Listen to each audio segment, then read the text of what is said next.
안녕하세요. 평강침례교회 골방 성경입니다. 자, 오늘은 골방 41주 2차 땅끝 전도에 대해서 사도행전 15장부터 18장 그리고 데살로니가 전서와 후서를 배경 성경으로 우리 같이 한번 공부해 보도록 하겠습니다.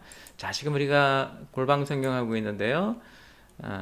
신약 성경 하고 있죠. 신약 성경은 크게 세 부분으로 나누어집니다. 예수님의 사역 7주에 걸쳐 공부하고요.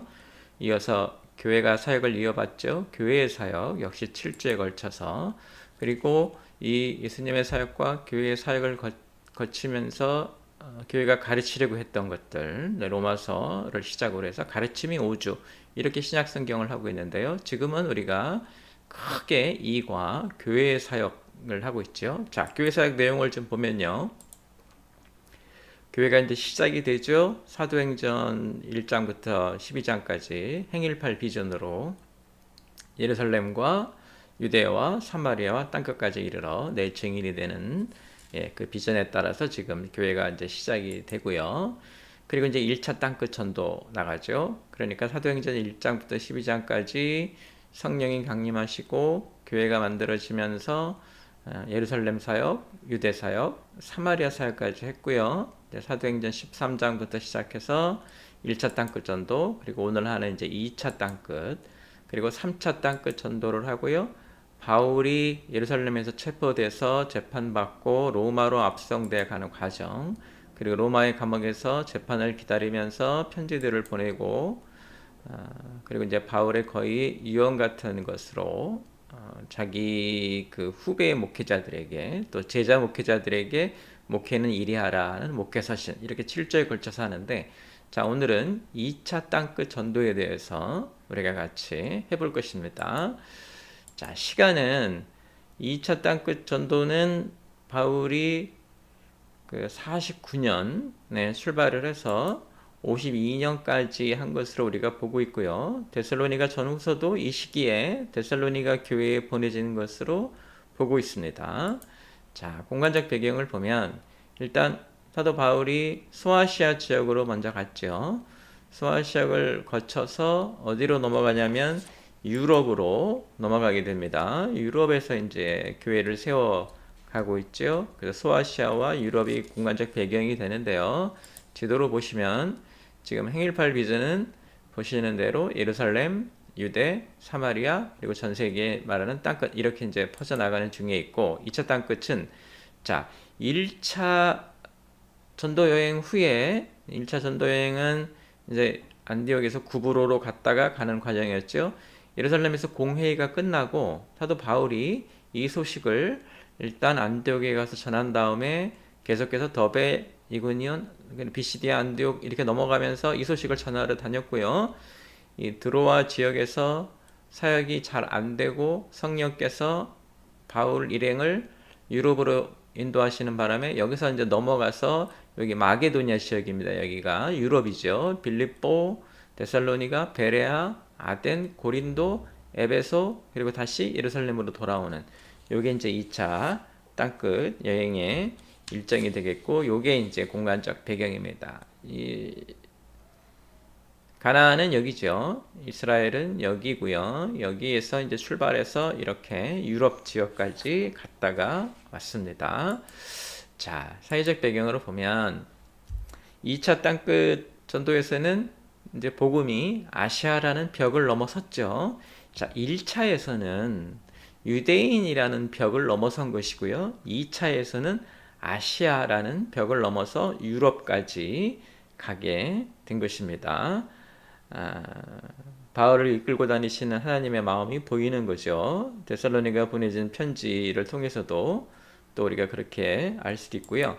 특별히 이제 바울이 전도 여행하면서 또는 쉴 때 보낸 편지를 통해서 그 특별히 데살로니가 교회를 통해서 이제 막 개척된 갓 태어난 교회가 어떠한 어려움을 겪고 있었는지를 우리가 볼 수 있습니다. 특별히 데살로니가는 바울이 3주밖에 있지 않았는데요. 그리고 교회가 세워지고 바울은 떠나야 했고요. 남아있는 사람들이 예수님의 십자가의 복음을 받아들였지만 교회를 어떻게 해야 되는지, 무엇을 목표로 해야 되는지, 이런 것들은 이제 가르침이 충분하지 않을 수도 있었고, 교회도 모르고 있었죠. 뭘 어떻게 해야 되는지. 그래서 이런 교회들이 겪고 있는 여러 가지 혼란, 어려움, 그런 것을 우리가 볼 수가 있고요. 그런 곳에 대해서 사도 바울이 가르침을 주면서, 자, 교회가 어떻게 해야 되는지, 무엇이 바른 신앙인지, 이것을 이제 알아가는 과정이에요. 많은 사람들이 초대교회 하는데, 초대교회는 한마디로 어려웠습니다. 여러 가지 갈등, 어려움, 그리고 몰랐기 때문에 겪게 되는 그런 불편함 같은 것들이 교회에 있었다는 거, 우리가 사도 바울이 이렇게 갓 태어난 교회에 보낸 편지를 통해서 알 수 있고요. 또 갈 수가 없었기 때문에 원하는 때에 막 금방 갈 수 있는 게 아닌 그런 지리적인 어려움 때문에 편지로 사역을 했지요. 이게 이제 남아서 우리에게 성경이 되는 건데요. 편지를 돌려가면서 읽고 이렇게, 그래서 우리가 서신서를 또 교회의 사역에 매우 중요한 기준으로도 보고 있습니다. 자, 성경은 사도행전 15장부터 18장까지가 이제 2차 전도 여행에 대한 일정했던 사역들이 되어 있고요. 우리가 이제 이때 세워진 교회, 데살로니가 교회를 통해서 데살로니가에 보내진 편지들, 데살로니가 전서, 데살로니가 후서를 통해서 초기 교회들이 어떤 모습을 가지고 있었는지를 우리가 볼 수 있습니다. 자, 성경 이야기를 보면 첫 번째 우리가 2차 땅끝 전도 여행의 일정 사역을 좀 볼 거고요. 그 다음에 데살로니가에 보내진 편지를 통해서 데살로니가 교회가 갖고 있는 특징, 그들에게 전해진 말씀, 그들에게 행해진 당부, 이런 순서대로 우리가 말씀을 볼 것입니다. 자, 먼저 이제 2차 땅끝 전도를 우리가 좀 봐야 되는데요. 1차라고 표현이 되는데, 네, 제가 바로 이 자리에서 수정을 하도록 하겠습니다. 1차가 아니라 2차입니다. 자, 2차 땅끝 전도를 통해서 어떤 일이 일어났는가. 본문은 사도행전 15장부터 18장까지인데요. 사도 바울은 기본적으로 공회의 결과를 좀 전달하고 싶었죠. 자신이 개척하고 왔던 1차 전도여행 때 개척하고 왔던 그런 교회들에게, 자, 이런 기쁜 소식이 있다라고 공회의 내용을 전달하고 싶어서 얼른 출발을 하려고 했습니다. 자, 그런데 바울이 1차 전도 여행 중에 이제 일행을 떠나버린 마가 때문에, 마가복음의 그 마가 그분이에요. 2차 여행에서는 동역자가 바뀌죠. 바나바는 마가를 데리고 가고 싶어 했는데 바울은 싫었죠. 중간에 떠나버린 사람이다. 그래서 결국 바나바와 바울이 생각이 달랐고 두 사람의 다툼 끝에 결국 각자 동역자를 선택해서 각기 다른 곳으로 전도여행을 떠나죠. 바나바는 마가와 함께 했고요. 바울은 실라를 데리고 출발을 해서 루스드라에서 디모데를 데리고 가죠. 이게 생각이 달라서 생긴 다툼이 두 개의 전도팀을 만든 셈인데요. 생각과 감정이 다르더라도 선교라는 같은 일을 하는 것이 교회의 모습인 걸 우리가 알 수 있고요. 이렇게 분열됨으로써 두 팀으로 나가서 하나님 말씀을 전하게 되었다라는 걸 기억하시기 바랍니다. 자, 바울은 이제 계획대로 아시아 지역으로 가죠. 그런데 성령께서 아시아 지역 사역을 막으세요. 본문이 그렇게 되어 있어요. 성령께서 막으시고 환상을 통해서 바울을 유럽의 마게도냐 지역으로 부르시죠. 이게 이제 지금으로 말하면 유럽 백인들이 사는 지역입니다. 그래서 바울이 유럽의 마게도냐 지역의 첫 도시 빌립보로 가게 되고, 이렇게 해서 이제 유럽으로 말씀이 들어가게 된 거죠. 우리가 좀 알아야 될 거는 아시아에서 이제 사역이 막혔거든요. 이제 우리는 그 개별 사역을 보면 이걸 뭐라고 표현하냐면 실패했다라고 볼 수 있는데, 하나님은 이거를 실패로 보지 않으시고 그러니까 하나님의 계획하에 오히려 유럽으로 가게 되는 기회로 만들어 주셨죠. 그래서 이것은 지금 전도여행에 대해서 얘기하고 있지만 우리 인생에서도 좀 중요한 교훈이 되어야 됩니다. 우리가 무엇을 하다가 안 된 것, 그것은 내가 그것에 실패했다라기보다는 다른 일을 하라고 하는 하나님의 뜻이 있을 수 있고 새로운 일을 시작하는 기회일 수도 있어요. 그러니까 인생은 길게 봐야 되는 거죠.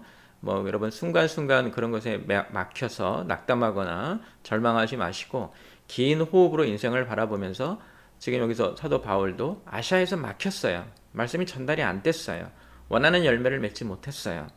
그런데 하나님은 사람을 보내셔서 환상 속에 바울을 유럽으로, 나중에 이제 이 지역을 전부 이슬람이 다 점령했을 때 유럽이 유일하게 살아남아서 기독교를 전파하는 것이 되는 것이죠. 그래서 긴 호흡으로 보면 인생에서 실패는 없습니다. 과정만 있습니다. 여기서도 마찬가지입니다. 자, 하여튼 이렇게 해서 바울이 마게도냐에 이제 도착을 하게 되죠. 거기 빌립보에 도착해서 루디아를 네, 루디아를 전도를 하죠. 루디아가 이제 나중에 큰 일꾼이 되는 셈이 되고요.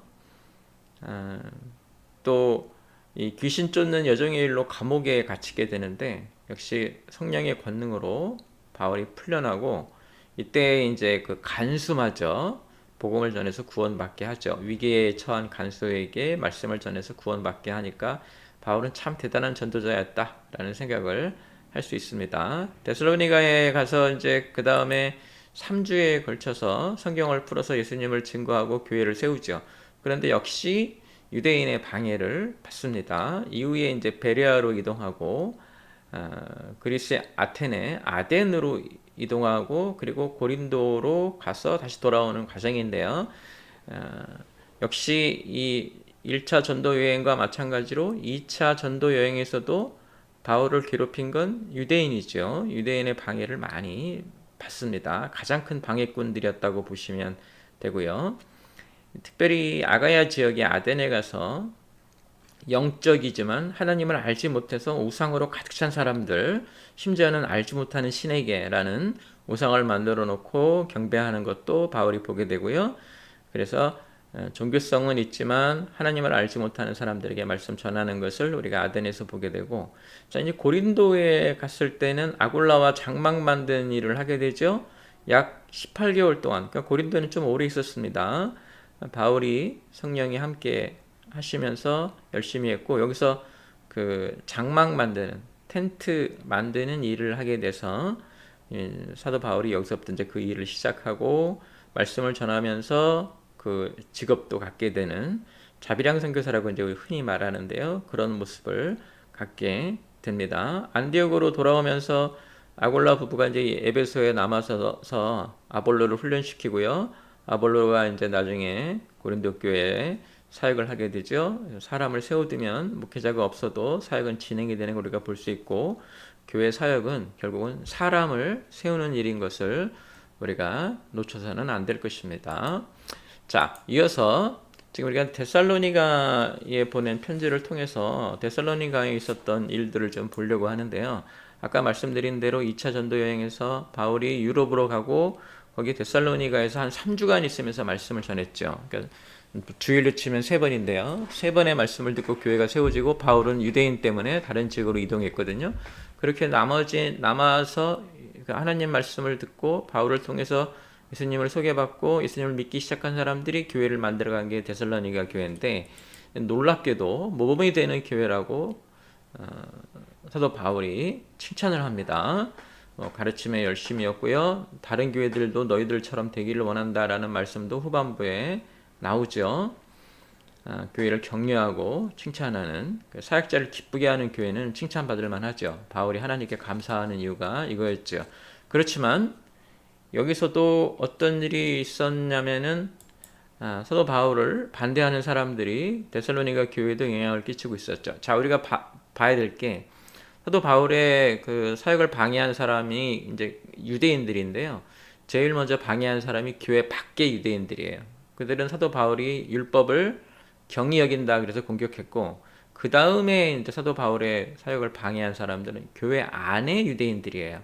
우리가 1차 전도 여행에서도 교회 안에서 율법을 강조하는 기독 유대인을 만났었죠. 여기서도 마찬가지입니다. 데살로니가 교회에 있는 사람들도 사도 바울에 대해서 그 사람이 좀 그런 사람이다, 인품을 공격했죠. 그래야, 어떤 사람의 인품을 공격해야 그 사람이 전하는 메시지를 흔들 수 있기 때문에 그렇습니다. 바울이 이 때문에 자신에 대해서 좀 설명을 하는데요. 자신이 어려움을 견딘 것을 얘기해 주고요. 자신이 마치 유모처럼 그리고 아비같이 가르쳤다. 유모처럼 유순하게 섬기었고 아비처럼 권면하고 위로하고 훈육했다라고 말을 하는데, 자, 이 말을 하는 이유는 사도 바울이 데살로니가 교회에서 무엇을 얻어가거나 돈을 받아간 것이 아니고 오히려 그들을 위해서 이렇게 희생하고 헌신을 다했다라는 얘기를 하고 있는 거죠. 이제 이 과정에서 우리가 무엇을 알아야 되냐면 목회라는 것은 어떻게 해야 된다? 유모같이 어머니 같은 면이 있어야 되고 아비같이 아버지 같은 면이 있어야 돼요. 따뜻하게 받아줄 줄도 알아야 되고 강하게 훈육도 시켜야 된다 이 말이죠. 요즘 교회에서는 이런 일들을 좀 하기가 어렵죠. 아비같이 강하게 훈육시키는 일들이 잘 일어나지 않습니다. 많은 교회들이 경쟁을 하고 있고 교회는 대부분의 사람들이 교인들조차도 서비스를 받는 곳이라는 생각을 많이 하기 때문에 싫은 소리 듣는 거 되게 싫어하죠. 대부분의 설교가 그래서 싫은 소리 없이 귀에 착착 감기는 단맛만 주려고 하기 때문에 이제 우리가 농담으로 마치 당뇨에 걸린 교회 같다, 단 것만 넘친다라는 얘기도 하는데요.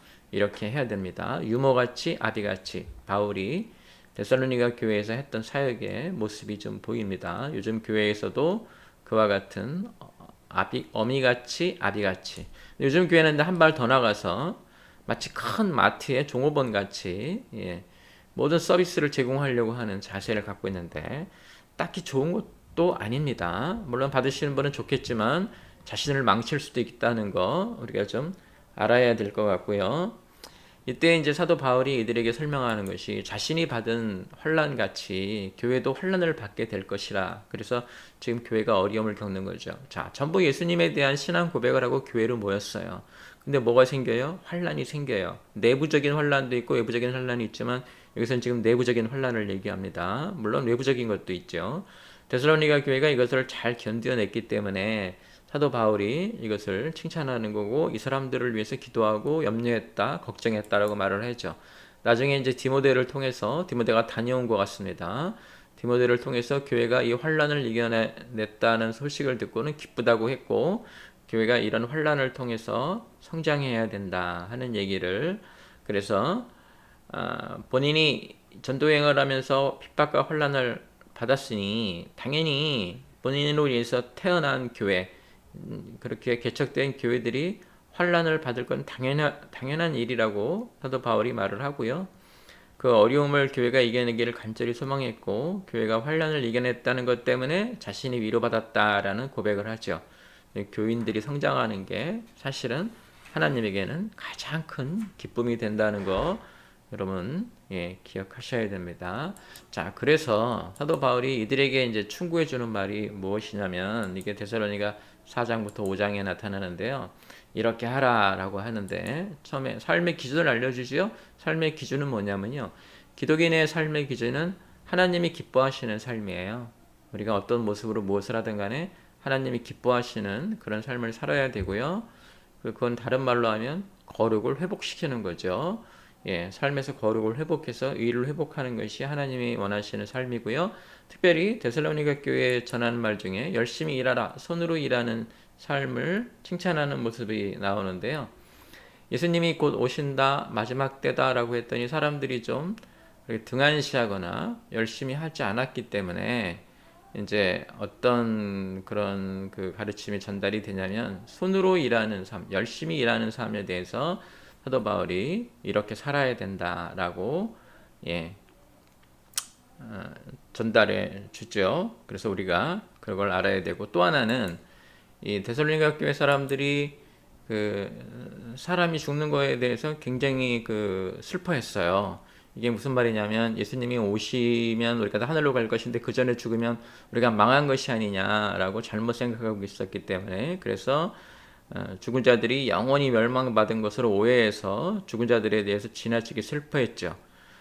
사실은 예수님이 오시기 전에 죽은 신앙인들은 예수님 다시 오실 때까지 그렇게 있다가 다시 오시면 그때 일어나 주님과 함께하게 될 것이죠. 다시 말하면 슬퍼하지 말라는 얘기예요.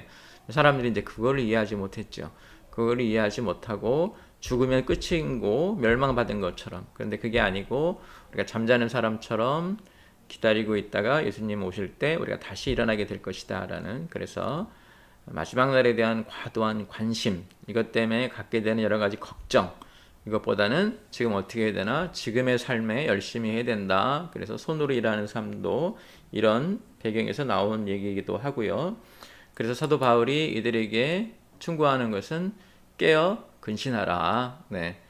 깨어 있으라는 말이에요. 깨어 있으라는 말로 우리가 말씀 위에 굳게 서서 깨어 있어서 서로 근신하고 서로 권면하고 서로 덕을 권하고 약한 자를 좀 붙들어 주고, 교회 내에서. 그래서 교회라는 건 이제 교회에서는 그걸 나눔 사역이라고 하는데요. 서로에게 힘이 되어주고 서로를 세워주고 서로 권면하고 덕을 세워주고, 그런 상태로 깨어 있어서 말씀에 휘둘리지 말고, 삶에 휘둘리지 말고 깨어 있는 것, 이것을 이제 사도 바울이 가르쳐 주지요. 그 다음에 이제 데살로니가 후서에서는 이 사도 바울이 전서를 보내고 몇 개월 후에 후서를 다시 보내는데요. 특별히 몇 가지 이제 가르칠 게 있었는데, 그 중에 하나가 이 재림에 관한 거예요. 왜냐하면 일부 사람들이 예수님이 이미 재림했다라고 거짓된 가르침을 했기 때문에 사도 바울은 뭐라고 하냐면, 우리가 이제 하나님의 일을 하면서 고난을 받게 될 것인데, 이 환난을 겪고 있는 교회에게 하나님이 어떻게 하실 건가? 반드시 우리에게 안식을 주실 것이고, 이런 고난을 통해서 우리가 성장하게 될 것이라는 설명을 하죠. 재림에 대한 설명을 하면서, 이 재림으로 미혹하는 불법의 사람들이 나타나서 예수께서 이미 오셨다, 어떻다, 뭐 이런 말을 하게 돼서 사람들이 이것에 이제 흔들리게 되는데요. 어떤 일이 일어나냐면, 예수님이 이제 오실 건데 내가 굳이 이렇게 할 필요가 있느냐 해서 일을 안 하고 무의도식하면서 기다리는 사람들이 생겼어요. 그래서 사도 바울의 가르침은 받은 복음 위에 굳게 서서 무의도식을 멀리하고 삶의 자리에서 하나님의 가르침을 깨달으라 하는 말씀을 우리에게 주죠. 그래서 지금도 보시면 이게 어떻게 진행되는지, 앞으로 어떤 일들이 일어날지 교회가 잘 몰랐기 때문에 이런 미혹하는 사람들에 의해서 그렇게 유혹을 받고요. 유혹받은 후에 이제 여러 가지 잘못된 죽음에 대해서 과도하게 슬퍼한다거나, 아니면 아무것도 하지 않고 어차피 이제 재림 될 것인데 라고 아무것도 하지 않고 무조건 기다리는 이런 일을 하는 것을 우리가 볼 수 있습니다. 그래서 우리가 이것을 좀 잘 분별해서 어떤 모습으로 살아야 될지 우리가 좀 알아야 될 것이고요. 무의도식하면서 어차피 나는 이제 하늘 갈 사람인데 이런 식으로 살지 말고 지금 우리는 최선의 삶을 살아야 된다. 그래서 하늘을 준비하는데 하늘의 삶을 사는 게 아니고요. 땅에서 하늘을 준비하는 사람들은 땅에서 충실하게 살면서 하늘을 대비하는, 이렇게. 그래서 이 사도 바울의 표현, 말씀 위에 굳게 서라. 우리가 받은 복음 위에 굳게 서라. 그리고 전편에서는 깨어 근신하라. 이것이 이제 우리가 해야 될 일인 것을 우리가 봐야 됩니다. 이 신앙, 또 하나님의 인도하심, 하나님의 축복하심, 이것을 막연히 기다리면서 있는 사람들, 그것을 데살로니가에 나타난 그런 사람들에게 사도 바울은 뭐라고 했냐면 게으르다라는 표현으로, 그래서 수고하고 애써서 일하라고 당부하죠. 일은 하지 않고 일만 만드는 자들, 또 선을 행하다가 낙심치 말라고 당부하고요. 일은 안 하고 일만 만드는 자들에 대한 경계는 교회가 늘 주의 깊게 해야 되는 일입니다. 교회는 사역하는 곳이고요. 주님을 만나 교인이 되는 것은 사역에 참여해서 일을 하는 것이죠. 그냥 놀고 있는 게 아닙니다. 신앙생활을 단순히 영적인 것, 머릿속에만 있는 것, 내가 어떻게 해야 될지만 생각하는 것이 아니라 실질적으로 일을 해야 되고요. 여러분도 하나님이 주신 직업, 우리가 이제 흔히 말하는 기업이라고 하죠. 내 삶의 터전, 그것 위해서 열심히, 삶의 자리에서 열심히 일하면서, 오히려 하나님의 사람일수록 열심히 일하는 모습을 보여야 될 것입니다. 자, 이제 우리가 2차 땅끝 전도에 대해서 한번 살펴봤는데요. 복습을 하면 지금 우리는 2차 땅끝 전도를 통해서 하나님이 우리에게 알려주시고자 했던 것은 보시는 대로 2차 땅끝 전도 여행에 대해서 일정과 그렇게 했던 사역의 모습을 살펴보시고요. 데살로니가 교회, 바울이 불과 3주밖에 없었지만 세워진 교회가 여러 가지 환난과 어려움을 겪고 있었고 잘 이해하지 못한 것들 때문에 삶의 모습이 엉뚱해지는 것도 있었기 때문에 깨어 있어야 된다는 것과 말씀 위에 굳게 서고 특별히 이 죽음에 대해서 또는 그 마지막 때 종말에 대해서 잘못 이해해서 삶의 모습에 어그러진 사람들, 그러니까 완전히 손을 놓고 있다든가 이런 사람들 때문에 깨어 있어야 되고 말씀에 굳게 서라라는 말씀을 전해주신 것을 볼 수가 있습니다. 당시에 이제 갓 세워진 그런 교회들이 이런 혼란 속에 있었고요. 교회들이 어떤 어려움을 겪었는지 잘 우리가 보면 잘 알 수 있습니다. 오늘날도 마찬가지죠. 교회가 여러 가지 어려움을 겪고 있는데 주된 이유는 하나님이 원하시는 것이 무엇인지 몰랐고 말씀을 함부로 풀어서 자기들 마음대로, 그러니까 종말이 온다 그러니까 내가 이래 무엇하느냐 뭐 이런 것과 내가 지금 죽으면 나는 예수님 오시기 전에 죽은 거니까 나는 이제 쉽게 말하면 저주를 받은 것이다, 이런 착각들. 그래서 우리가 말씀을 제대로 배워서 우리 앞길, 앞날, 미래를 잘 준비하는 사람들이 되어야 될 것입니다. 2차 전도 여행, 말씀이 어디로 넘어갔어요? 유럽으로 넘어가서, 그래서 아까 말씀드린 대로 1차 전도 여행에서는 유대인의 벽을 넘어서 이방인까지 갔고 2차 전도 여행에서는 아시아라는 벽을 넘어 유럽까지 전 세계 모든 사람들에게 하나님의 말씀이 가기 시작했다. 이렇게 기억하시면 될 것입니다. 이번 주도 여러분 말씀 읽어 가시면서 하나님이 그 사도 바울을 이끌고 땅끝 사역을 어떻게 하시는지 그 교훈을 통해서 여러분의 신앙도 성장하시기를 주님의 이름으로 축원합니다.